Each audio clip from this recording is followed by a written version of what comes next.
What's up YouTube? My name is Manny, and in this video we will be talking about nature of roots. But before we start, if you haven't subscribed, please subscribe, like, share with your friends, and comment below if you have any questions or anything that you'd like to add in any of our lessons. So let's get straight into it. Okay, so before we start, I want us to talk about what we call the number system, right? So the number system is just basically numbers. It's all numbers. It's just numbers, right? So how does the number system work, right? So the number system is divided into two. It's divided into what we call real numbers and non-real numbers. So we have real numbers and obviously our non-real numbers. So what are real numbers and non-real numbers? So real numbers are basically just whole numbers, right? Whole numbers, fractions, decimal numbers, and so on and so on. So that would be 1, 2, 3, so on and so on. And fractions obviously would be 1/2, 4/6, whatever it is. Decimal numbers would be 0,8, and obviously integers as well. Integers, which is -3, -2, -1, and so on and so on. 0, 1, and so on and so on.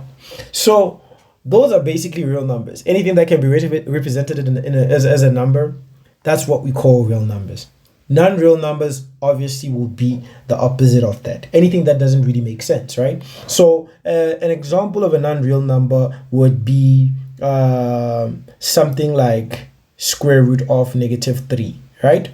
So if you take your calculator and you put square root of -3, you'll find undefined or math error. So in mathematical terms, it just means that it doesn't really make sense, right?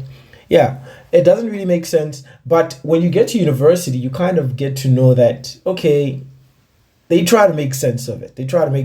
And non-real numbers, when you get to university, we normally call them what we call imaginary numbers.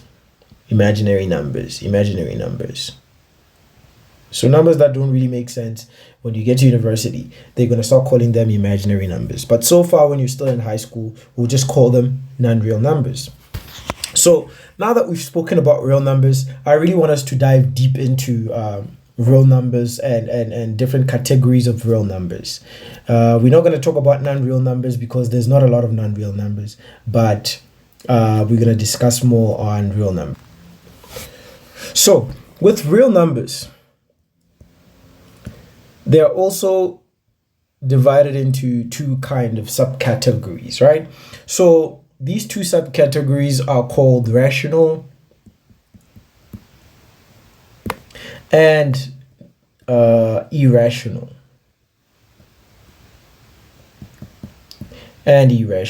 Some of you can call them non-rational, but irrational numbers. So what are rational numbers? Rational numbers, in simple terms, is any number that can basically be expressed as a fraction. Any number that can be expressed as a fraction, whether it be a over b or b over a, it doesn't really matter. It doesn't have to be any form of fraction, but any number that can be expressed as a fraction. So which numbers can be expressed as a fraction? Integers can be expressed as a fraction. Whole numbers can be expressed as a fraction. So I can still write 4 as 8/2. I can still write 0,7 as 7/10. So basically anything that can be expressed as a fraction. Sometimes you'll get recurring decimals where you get 0,373737, and it basically continues in that pattern. These are also called real numbers because there is a way of expressing them in fraction, which we probably discuss in another video, right? So rational numbers are basically any numbers that can be expressed as a fraction. But what about irrational? The first example of an irrational number is pi, right? A lot of you know pi as 3,14, but basically pi continues so on and so on. It says 3,147 blah blah blah blah blah. But the reason why this is considered an irrational number, it's because the way it continues up until infinity, and the way it continues, it's not recurring, right? So it's not repetitive. The numbers just keep on changing, so on and so on and so on. You can't really find a pattern there, right? So that we define as irrational number, because we can't really see a pattern in how this number came about, right? Another example of an irrational number would be the square root of 5, right?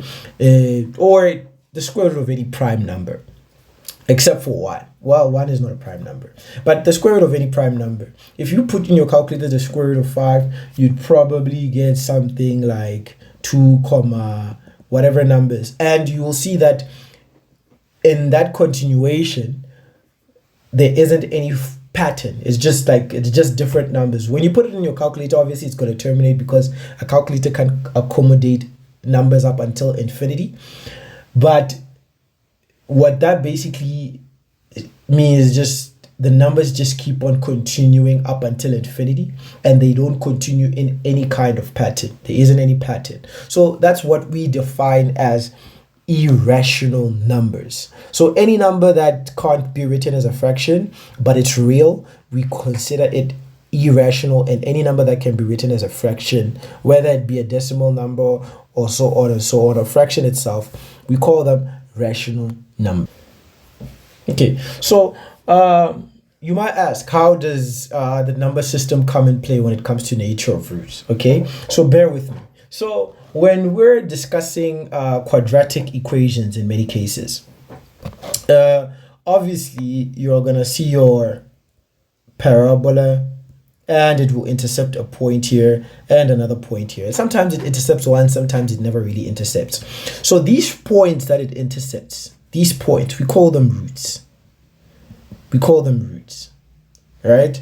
And these are the points that we normally get when they tell us to solve for x or find the x-intercept, right? So we call them roots. So with nature of roots, we're basically trying to understand what kind of roots those are. Are there any roots? And if they are roots, what type of root is it? Is it a rational root? Is it an irrational root? Is it or are the roots non-existent? So that's what we're basically trying to understand, right? So remember, with a parabola, the general formula for a parabola is ax squared plus bx plus c, right? This is the formula that we use to kind of represent a parabola. And if we're trying to find the roots of a parabola, we use this formula. X is equals to negative b plus minus square root of b squared minus 4ac all over 2a, right? So if we're trying to find the roots, this is the formula that we use. This is the formula right here that we use to determine our roots. So when we're using this formula, there's one thing that we normally focus on in this formula to kind of determine the nature of our roots, and that's what we call a discriminant, which is represented in like a triangle, and it's this right here. So the square root of b squared minus 4ac tells us the nature of our roots, basically, whether it's irrational, imaginary numbers, rational, what type of roots they are, right? And so we're gonna dive deep into what a discriminant is and how the values of the discriminant determine the nature of the root. Okay, so now how can we use the discriminant to determine whether the x-intercepts or the roots or the nature of the roots, or what is the nature of the roots, to say, or if those roots are real numbers or non-real numbers, right? So remember, every single time we plug in a negative value, -1 for example, inside a square root, we always get undefined, right? That doesn't really make math sense. Or this is an imaginary number when you get to university, right? But this is also called a non-real value. So what that basically means is that there aren't any roots. There are no roots. There aren't any roots. So to sum it up, if we had a discriminant that had a value of -1 or negative anything. It could be a negative value, or let me just say a negative value. We normally say that these are non-real roots. Means that there aren't any roots, right? It might mean that according to our graph, x basically never intercepts. It can go something like this. It never really intercepts the x-axis. So there aren't any roots at all. So what if our discriminant is something greater or equal to 0, right? Or is this, let's say, a positive value, right? That tells us our roots are existent. That means these are real roots, right? So we know that if we get a square root of a positive value, we'll always get some form of an outcome. When we enter a positive number in a calculator, we'll get an outcome, and that outcome can be rational. It can be rational or irrational.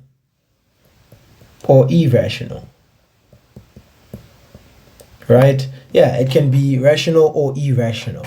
So when we have a positive discriminant, we always either get rational or irrational. So anything that's greater or equal to 0 will give us a positive discriminant and will give us an outcome, and that outcome can either be rational or irrational. So with that being said, let's look at the different outcomes that we get if the discriminant is positive. When our discriminant is 0 or positive, or any value that's positive, or anything that's greater than 0, when our discriminant is anything greater or equal to 0, let's see the different types of outcomes we're going to get. So let's say, for example, we write down our discriminant minus 4ac, and we say that our discriminant is equal to 0. What does that mean? Remember, I said the formula to obviously calculating the roots that we have is this right here. B squared minus 4ac over 2a. You don't really have to memorize it. I prefer you know it, but you don't have to memorize this formula because it's given to you in your formula sheet. So let's say we have this value, and here where we have our discriminant, we have a value equal to 0, right? So that means the nature of our roots, or the x-intercepts, would be minus b all over 2a. Normally we'd have plus minus, and if the value is 0, means that this plus minus here won't have any effect. It won't change the outcome. The outcome will only be negative b over 2a. It will be the same. You will get the same value, right? So what does that mean? So if you were asked a question with that, knowing that the outcome of x, it's minus b over 2a, is that's the outcome of your x-intercept. What does that mean? If they were to say, define the nature of your roots, right? This would mean that, firstly, we know that our discriminant is 0. So it means that the roots will be real, right? If our discriminant is equal to 0, the roots will be real, right? But what else does it mean? It also means that they are rational as well. Remember, we said rational numbers are any numbers that can be expressed as a fraction. And we see here that x is equals to minus b over 2a. And that means whatever value that we're going to get can be expressed as a fraction. So it means that it's real, it's rational. It's real and rational. So that's basically what that means. It also means that our roots are equal. Our roots are equal because you will only have one root to say. You will only have one value, right? Because b is the same and a will be the same. The value won't change. So for example, if we had negative 1 over 2 times 1, or let's say 2 actually, and that will give you negative 1 over 4, right? This is one value, basically. So we say we have real, we have rational, and equal roots. So every single time you're calculating and you find that your discriminant that you calculated or you determined is 0, just know that you will have real numbers. You have real numbers, or your roots is real. They are rational and also equal. So that's basically what it means. We have, if we have a discriminant that is 0, we have real numbers, rational, and equal. So if they say determine the nature of the roots, you're supposed to say real, rational, and equal. But what if we have a situation where the discriminant now is greater than 0? So if you have a discriminant that's greater than 0, then you will have a couple of outcomes. But the first outcome that I want us to talk about is this. Let's say, for example, we had a discriminant which was equal to, let's say, 3, right? So remember, a discriminant is under a square root. So let's say, for example, we had a discriminant, it was equal to 3. That means we'd have minus b over 2a plus, this is, or plus minus, let me just rewrite that. That will be minus b plus minus square root of b squared minus 4ac all over 2a, right? So that means here where we have our discriminant, we're going to have negative 3 as a value. And from the beginning of the lesson, we did determine that this is a irrational number. Irrational number, because whatever value that you're going to get, it's going to be a non-recurring decimal. You won't be able to see a pattern in that value. You'll get a non-recurring decimal, right? So if you get a value which is 3, you'll always get an irrational root. The root is real, it does exist, but it's also irrational. So we're gonna say the root is real, irrational, and last we're gonna say they are non-equal. I'm gonna explain that in just a second. So what do we mean when we say they are non-equal? So remember, when we determine the discriminant,